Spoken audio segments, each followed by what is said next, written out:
Yes, hello everyone, good evening all of you and welcome to the global world academy. सो आज हम लोग यहाँ पर पढ़ने वाले हैं केमिस्ट्री में। और केमिस्ट्री के अंदर हम लोग कंप्लीट करेंगे रदरफोर्ड मॉडल को। ठीक है, तो रदरफोर्ड मॉडल क्या है, पहले हम लोग इसका बेसिक कंसेप्ट समझेंगे और इसके बाद हम लोग इसके कुछ क्वेश्चंस कंप्लीट करेंगे कि एग्जाम में किस तरीके के क्वेश्चंस आपसे पूछे जाते हैं। ठीक है, सो बिल्कुल ध्यान से देखिएगा सेशन को, हर एक क्वेश्चन अपने आप में यहाँ पर इंपॉर्टेंट रहेगा। ठीक है, तो क्वेश्चन की प्रैक्टिस भी हम लोग यहाँ पर कर लेंगे। और बात की जाए कोर्सेज की, तो कंप्लीट कोर्स यहाँ पर अवेलेबल है, साइंस का कंप्लीट बैच अवेलेबल है, तो उस पर आपको ऑफर भी मिल जाएगा, वहां से आप कंप्लीट कोर्स को भी परचेस कर सकते हैं। ठीक है, तो सबसे पहले बात करते हैं रदरफोर्ड मॉडल की। तो जब भी हम लोग एटॉमिक स्ट्रक्चर यानी कि परमाणु संरचना के बारे में बात करते हैं, तो वहां पर सबसे पहले आ जाता है कि आपको परमाणु की पूरी संरचना यहाँ पर पता होना चाहिए, लाइक उसके अंदर क्या क्या चीजें होती है। ठीक है, तो यहीं से स्टार्ट हो जाता है अपना सबसे इंपॉर्टेंट रदरफोर्ड मॉडल। ठीक है, कब आया था ये जो रिसर्च की गई थी, ये कब की गई थी, 1911 में यहाँ पर की गई थी। कुछ इस तरीके से सेटअप यहाँ पर किया गया था अल्फा कणों का, कि अल्फा कणों को पतली सोने की पन्नी पर फेंका गया, मतलब अल्फा कणों की बौछार की गई सोने की पन्नी के ऊपर, गोल्ड फॉइल के ऊपर। ठीक है, चारों ओर फ्लोरोसेंट स्क्रीन, जिंक सल्फाइड की स्क्रीन यहाँ पर लगाई गई थी, ताकि बिखरे हुए जो अल्फा कण है वो जिस साइड जा रहे हैं, जिस भी डायरेक्शन में जा रहे हैं, उनकी जो भी स्कैटरिंग यहाँ पर हो रही है वो हमें यहाँ पर पता चल सके। ठीक है, तो रदरफोर्ड ने सोने की पन्नी के ऊपर ये प्रयोग किया था। अब एक बहुत बेसिक क्वेश्चन अगर उनको पूछना हुआ तो वो आपसे ये पूछ लेंगे कि वाई गोल्ड, हम लोगों ने सोने का ही क्यों प्रयोग किया, क्योंकि सोने के अंदर जो आघात वर्धनीयता और उसकी तन्यता होती है वो काफी अच्छी होती है, इसीलिए इसका प्रयोग यहाँ पर किया गया था कि इसको पतली तारों में यहाँ पर ढाला जा सकता है, पतली थिन शीट में यहाँ पर इसको ढाला जा सकता है। तो बहुत ही पतली सोने की पन्नी यहाँ पर प्रयोग की गई थी, ताकि अल्फा कणों का जो स्कैटरिंग है, उसका जो बिखराव है, उसको देखा जा सके। ठीक है, तो देखिए एक्सपेरिमेंट कुछ यूं तरीके से होता है कि अधिकांश जो अल्फा कण यहाँ पर इसके ऊपर स्कैटर्ड किए गए थे, ये सोने की पन्नी लगाई गई है। ठीक है, तो अधिकांश अल्फा कण सीधे निकल गए, मतलब बिना किसी विचलन के वो सीधे सीधे चले गए, उनमें कोई भी स्कैटरिंग यहाँ पर नहीं हुई, कोई भी डेविएशन, कोई भी विचलन यहाँ पर नहीं हुआ। इससे क्या एनालिसिस निकला, इससे ऑब्जर्वेशन से क्या पता चला कि परमाणु का जो अधिकांश भाग है वो खाली है। जैसे हम लोग यहाँ पर बात करें, ये पूरा अपना परमाणु हो गया। ठीक है, उसमें यहाँ पर कई छोटा सा नाभिक होता है, मतलब कि जो भी अल्फा कण यहाँ से टकराए होंगे, अधिकतर तो क्या हो गए, सीधे सीधे निकल गए। दैट मीन्स कि परमाणु का अधिकांश भाग खाली हो गया। ये पहली रिसर्च हो गई। दूसरी रिसर्च क्या हुई थी कि कुछ अल्फा कण थोड़े से कोण पर मुड़े, मतलब कुछ अल्फा कण तो गए थे पर वो क्या हो गया, थोड़े से डेविएट हो गए अपने मार्ग से। इससे पता चला क्योंकि अल्फा कण क्या है, पॉजिटिवली चार्ज है, और हमारा नाभिक के अंदर जो प्रोटॉन है वो भी पॉजिटिवली चार्ज है, तो पॉजिटिव पॉजिटिव एक दूसरे को क्या करेंगे, प्रतिकर्षित करेंगे, तो वो अपने मार्ग से थोड़ा सा क्या हो गए, विचलित यहाँ पर हो गए। दूसरी एनालिसिस मिल गई। तीसरा जो ऑब्जर्वेशन यहाँ पर किया गया वो कुछ यूं हुआ कि बहुत कम, यानी कि आप ऐसा बोल सकते हो 8,000 में से एक अल्फा कण तीव्र कोण पर पीछे की ओर यहाँ पर परावर्तित हो गया। तो यह संभव था कि केवल तभी, यह कब पॉसिबल था कि जब सारा धन आवेश और द्रव्यमान एक अत्यंत छोटे से न्यूक्लियस के अंदर यहाँ पर रख रखा हो। तो इससे हमको पता चला, इससे क्या एनालिसिस मिला, सबसे पहला परमाणु का अधिकांश भाग खाली है, कुछ यहाँ पर डिफ्लेक्ट हो गए, मतलब अंदर कोई ना कोई पॉजिटिव चार्ज होगा जो अल्फा को क्या कर रहा है, स्कैटर्ड कर रहा है, अल्फा को डेविएट यहाँ पर कर रहा है ना। और हमने बोला कि 8,000 में से कोई एकाध कण ऐसा होगा जो वापस से क्या हुआ, परावर्तित होकर आया। तो इससे यह निष्कर्ष निकाला कि अधिकांश भाग खाली है, सारा धनात्मक आवेश और अधिकतर द्रव्यमान जो है वो परमाणु के नाभिक और सघन केंद्र न्यूक्लियस के अंदर केंद्रित है, और इलेक्ट्रॉन जो है वो इसी नाभिक के चारों ओर क्या कर रहे हैं, गति यहाँ पर कर रहे हैं। ठीक है, ये तो हो गई इनकी रिसर्च। अब इससे रिलेटेड ना इनकी कुछ लिमिटेशंस भी थी, तभी इसके बाद क्या हुआ था, नील्स बोर का मॉडल आया था, है ना। बोर के मॉडल से पहले ये आपका रदरफोर्ड का मॉडल था, और इससे पहले जो आया था वो थॉमसन का मॉडल था,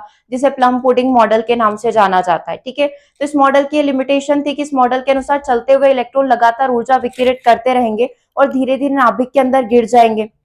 मतलब इन्होंने जो एनालिसिस किया था उसके हिसाब से यहाँ पर क्या होना चाहिए था कि इलेक्ट्रॉन को वापस में नाभिक में गिर जाना चाहिए था, इससे परमाणु अस्थिर होना चाहिए था, लेकिन वास्तविक में परमाणु स्थिर होता है। तो ये थोड़ा सा ड्रॉबैक इनका यहाँ पर हो गया कि ये इस चीज को एक्सप्लेन नहीं कर पाए कि परमाणु नाभिक के अंदर जाकर क्यों नहीं गिर रहे हैं। ठीक है, तो फिर वो स्थिर कक्षा वाला जो कंसेप्ट है ग्रहों का, वो किसके द्वारा दिया गया था, नील्स बोर के द्वारा दिया गया था। ठीक है, 1911 में ये नियम आया था। 1913 में बोर ने अपना मॉडल दे दिया था। रदरफोर्ड ने पहली बार नाभिक की खोज करी थी और ये बताया था कि परमाणु का जो अधिकांश भाग होगा वो रिक्त यहाँ पर होता है। ठीक है, तो बस रदरफोर्ड के बारे में इतना सफिशिएंट है। बाकी अभी अपन कुछ 8 से 9 क्वेश्चन कंप्लीट करेंगे। यहाँ से आपके कोई भी डाउट होंगे किसी भी टॉपिक से या किसी भी उनके ऑब्जर्वेशन से रिलेटेड, वो सारे क्लियर हो जाएंगे। सो फर्स्ट क्वेश्चन आपकी स्क्रीन पर है, रदरफोर्ड के अल्फा कण प्रकीर्णन प्रयोग से किस चीज को सिद्ध किया गया है? रदरफोर्ड ने जो अल्फा कण प्रयोग यहाँ पर किया था उससे क्या सिद्ध हुआ? परमाणु में समान रूप से धनावेश यहाँ पर होता है। ठीक है, दूसरा क्या बोल रहा है? परमाणु में छोटा सघन व धनावेश नाभिक यहाँ पर होता है। परमाणु में इलेक्ट्रॉन दीर्घवृत्ताकार कक्षाओं में घूमते हैं और परमाणु अविभाज्य इकाई होता है। तो ये वाली चीज तो डाल्टन की थ्योरी है, इसको हटा दो। परमाणु में इलेक्ट्रॉन दीर्घवृत्ताकार कक्षा में घूमते, इन्होंने ये रिसर्च करी थी क्या? नहीं करी थी। ठीक है, परमाणु में छोटा सघन व धनावेशित कण यहाँ पर होगा। परमाणु में समान रूप से धनावेश होते, ये थॉमसन की थ्योरी थी। सो आंसर क्या हो जाएगा आपका? ऑप्शन नंबर बी यहाँ पर हो जाएगा। ठीक है, चलिए अगला क्वेश्चन ट्राई करिएगा। रदरफोर्ड के प्रयोग में अधिकांश अल्फा कण बिना मुड़े सीधे की सीधे सोने की पन्नी को पार करके चले गए थे, गोल्ड फॉइल को पार कर लिया था। अधिकांश कण पार क्यों कर गए थे? क्योंकि परमाणु का अधिकतर भाग कैसा था? खाली यहाँ पर था। इसने बोला नाभिक बड़ा है, नहीं नाभिक तो छोटा था। परमाणु ज्यादातर रिक्त स्थान में है ना, परमाणु में ज्यादातर रिक्त स्थान है, तो यस ये सही हो जाएगा। इलेक्ट्रॉन अल्फा कणों से प्रबलता विक्षेपित कर रहे, नहीं ऐसा भी नहीं हो रहा है। अल्फा कण छोटे, ऐसा भी कोई रीजन नहीं है। तो आंसर क्या हो जाएगा? अगेन ऑप्शन नंबर बी हो जाएगा। ठीक है, बन रहे क्वेश्चन यहाँ पर। चलो नेक्स्ट क्वेश्चन नंबर 3 को देखो, इसका आंसर करो। क्वेश्चन नंबर 3 क्या बोल रहा है कि कुछ अल्फा कण जो हुए थे बड़े कोणों पर मुड़ना, अल्फा कणों का बड़े कोणों पर मुड़ना किस चीज को यहाँ पर रिप्रेजेंट करता है? क्या आंसर हो सकता है इसका? बड़े कोणों पर मुड़ना मतलब वो डिफ्लेक्ट हुए थे। वो क्यों हुए थे? क्योंकि परमाणु के अंदर, परमाणु में इलेक्ट्रॉन उपस्थित होते हैं, द्रव्यमान व धन आवेश नाभिक के संकेंद्रित है। मतलब केंद्र के अंदर द्रव्यमान का भरा हुआ एक धन आवेश है, नाभिक यहाँ पर है। इलेक्ट्रॉन अनियमित रूप से घूमते हैं या फिर नाभिक उदासीन होता है। तो अल्फा कण जो मुड़े थे वो पॉजिटिव चार्ज को देखकर डिफ्लेक्ट हुए थे, पॉजिटिव पॉजिटिव प्रतिकर्षित यहाँ पर हुआ। तो इसका भी आंसर क्या हो जाएगा? ऑप्शन नंबर बी हो जाएगा। नेक्स्ट देखिएगा, रदरफोर्ड के मॉडल के अनुसार कौन सा कथन यहाँ पर सही है? इलेक्ट्रॉन नाभिक के चारों ओर घूमता है, नाभिक परमाणु की तुलना में बहुत छोटा है। देखो इन्होंने ऐसा बोला था इलेक्ट्रॉन नाभिक के चारों ओर घूमेगा, इन्होंने ये कहा था कि नाभिक परमाणु की तुलना में बहुत छोटा है, परमाणु में रिक्त स्थान है और इलेक्ट्रॉन घूमते समय ऊर्जा को नहीं खोते हैं। इन्होंने कौन सी चीज यहाँ पर नहीं बोली थी, वो अब आपको आंसर में सिलेक्ट करना है। करिए इसका आंसर यहाँ पर क्या हो जाएगा? यस आया आंसर? कौन सी चीज नहीं बोली थी? तो देखो ये एनालिसिस हो गया था, ये भी हो गया था, ये भी हो गया था, लेकिन इलेक्ट्रॉन जो घूमते हैं जब वो रिवॉल्यूशन लेंगे वो ऊर्जा नहीं खोएंगे, ये वाली चीज तो ये प्रूफ ही नहीं कर पाए थे। इनके अकॉर्डिंग क्या होना था, इलेक्ट्रॉन जब घूमते हैं तो उनको वापस कक्षा में गिर जाना था जैसे ही वो ऊर्जा को खो देते, बट ऐसा हुआ नहीं। इसीलिए 1913 में हमारा बोर मॉडल आया था। ठीक है, जिन्होंने क्वांटाइज्ड करके इस चीज को एक्सप्लेन कर दिया था। अगला देखिएगा, रदरफोर्ड ने अपना प्रसिद्ध अल्फा कण प्रकीर्णन प्रयोग जो किया था किस धातु की पन्नी पर किया था? तो ये तो बहुत ही सिंपल सा क्वेश्चन हो गया, सभी को पता है कि किसके ऊपर किया था, गोल्ड फॉइल के ऊपर किया था। आंसर क्या हो जाएगा? ऑप्शन नंबर सी यहाँ पर हो जाएगा। रीजन हमें पता ही है कि वो काफी थिन यहाँ पर हो सकती है, अल्फा कण आसानी से उसके अंदर से गुजर सकते हैं और प्रकीर्णन को देखना भी यहाँ पर संभव है। ठीक है, अगला देखिएगा, रदरफोर्ड के प्रयोग से किस निष्कर्ष पर पहुंचा गया?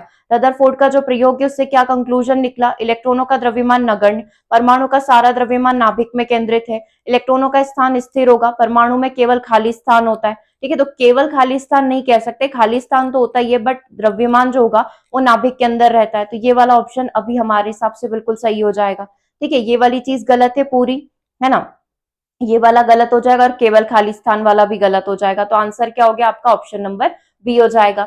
नेक्स्ट क्वेश्चन देखिएगा, रदरफोर्ड के अनुसार परमाणु का व्यास और नाभिक के व्यास का जो अनुपात होगा वो कितना होगा? परमाणु का व्यास मतलब पूरा जो आपका ये परमाणु है और इसके अंदर जो उपस्थित आपका नाभिक है, इन दोनों के व्यास का कंपैरिजन करेंगे तो क्या कंपैरिजन रहेगा? मतलब आप ये देख लो कि हम लोग जो कहना चाह रहे हैं वो ये कहना चाह रहे हैं कि परमाणु का 99% भाग खाली है, केवल 1% भाग में इसका न्यूक्लियस पाया जाएगा और उसी न्यूक्लियस के अंदर आपको प्रोटॉन भी मिल जाएगा और न्यूट्रॉन भी यहाँ पर मिल जाएगा। तो अगर आप इसे डायमीटर वाइज बात करेंगे तो 10⁵ यहाँ पर रेशियो ले सकते हो, मतलब वो 10 की पावर 5 गुना ज्यादा बड़ा है उस न्यूक्लियस, उस नाभिक के कंपैरिजन में। ठीक है, तो सी आंसर हमारा करेक्ट हो जाएगा। अगला देखिएगा, रदरफोर्ड ने परमाणु का कौन सा मॉडल प्रस्तुत किया था? रेजिंग पुडिंग मॉडल हो गया, किशमिश वाला हो गया, न्यूक्लियर हो गया, स्टेशनरी हो गया या प्लेनेटरी हो गया?